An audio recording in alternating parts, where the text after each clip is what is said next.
Welcome, everyone. Today we're doing a deep dive into something really fascinating, the unseen layers of our world.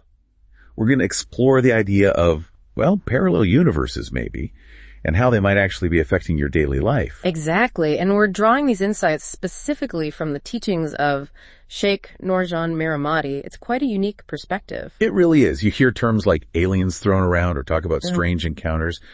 But what if, according to this source, we're actually talking about a different kind of creation? Beings living right here, alongside us, but unseen. That's the core idea. Interdimensional, you could say. Okay, so our mission today is to kind of unpack this concept of a layered existence. And importantly, look at practical ways the source suggests we can understand and maybe navigate these unseen dimensions. Yeah, and it gets really interesting when you see how it connects to everyday things. So let's start with that foundational idea, the layered universe. How is it described? Well, the analogy used is quite helpful, actually. Think of creation like Photoshop layers. You have these distinct planes of existence, all occupying the same physical space. Oh, but invisible to each other. Largely, yes. And what some people might label as aliens or other phenomena, these teachings refer to as unseen beings, an unseen race filling all the space around us. Okay, and the source mentions their nature can often be, malignant. What does that mean in this context? It means they can have a harmful intent. They might try to sort of latch on, take energy, cause harm or distress. Is that where things like night terrors come in? That feeling of being paralyzed, drained? That's a specific example cited, yes, where limbs feel unresponsive and you just feel your energy depleting. It's presented as a possible interaction with these negative, unseen Japos. Right. So if that's the potential problem, how do we protect ourselves? The source talks about knowledge being power here. Absolutely. Understanding is the first step.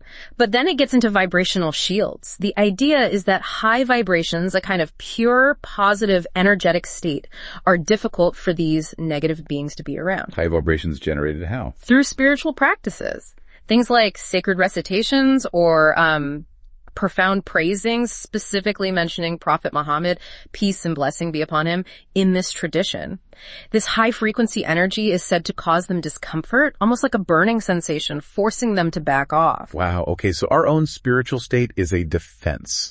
That's powerful. And it's not just about sound or inner state, right? You mentioned fragrance earlier? Yes, scent is crucial.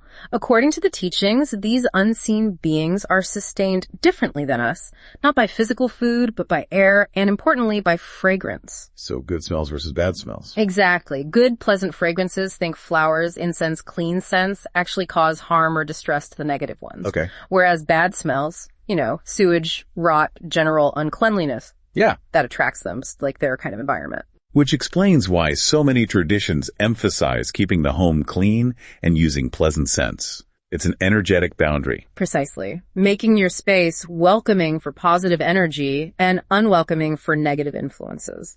This is fascinating. And it extends to the digital world too, doesn't it? There's a warning about online presence. A very specific one, yes.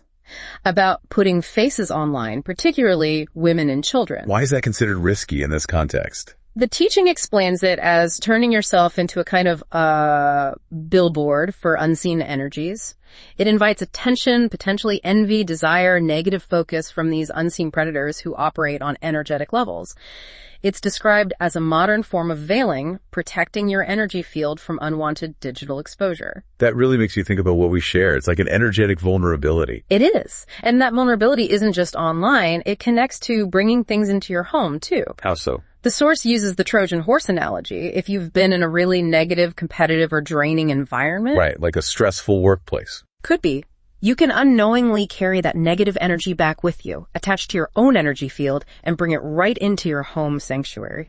So it piggybacks on you. Exactly. That's why simple, practical steps are suggested, like showering, changing clothes as soon as you get home. It's a way to energetically cleanse yourself, to break that connection. Like washing off the day's energetic residue. You got it. Yeah. It's about consciously maintaining your home as a fortified, positive space. So it all comes back to actively creating that positive environment, good sense, maybe high vibration, sounds like those recitations you mentioned. Yes, and maintaining a clean, sanctified space. The teachings also mention beneficial unseen beings, believers, who are attracted to and support these positive environments. So it's not all negative unseen forces. No, definitely not. There's a balance, and these experiences, even the difficult ones like night terrors, aren't just random. They're seen as being permitted by Allah Almighty to actually encourage people. Encourage them how? To build their understanding, develop their ability to defend themselves spiritually, and ultimately to strengthen their faith. So challenges become opportunities for growth. That's the perspective, connecting with positive energy, cleansing your space, cleansing yourself. It's believed this leads to many improvements in life and causes those negative influences to just depart. It really puts a different spin on things we might otherwise dismiss or not understand. It connects the unseen directly to our choices, our environment, even what we smell or post online. Absolutely. It shows how deeply intertwined these unseen layers of reality are with our everyday, moment-to-moment lives, not just some abstract idea. So listening to all this, what's the key takeaway for you, the listener?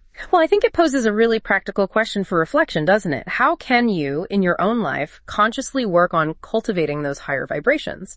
How can you create a more fortified, harmonious space around you, both physically in your home and energetically within yourself?